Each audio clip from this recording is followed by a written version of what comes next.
చెప్పాను మనను. దారిద్ర్యం మరణం భయం ఎంతవరకు శివపూజ ప్రారంభించే వరకే దారిద్ర్య మరణ భయాలు ఉంటాయి. శివపూజ ప్రారంభించాక శివానుగ్రహం వల్ల అవన్నీ తొలగిపోతాయి. అది చెప్పాడు.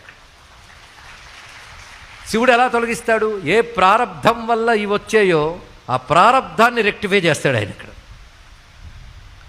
అందుకే ఈయనకి బాగా అలవాటు చేసిందని చిన్నపిల్లవాడికి భగవత్ పూజ అలవాటు చేశాడు, మంత్రజపం అలవాటు చేశాడు, శుద్ధిగా సకాలంలో నిద్ర లేవడం, మంచి అలవాట్లు ఇవన్నీ చేశాడు. అంటే మీరు ప్రారబ్ధంలో అకాల మృత్యు ఉన్న నీ ప్రవర్తన సక్రమంగా ఉంటే దాన్ని కూడా దాటవచ్చు.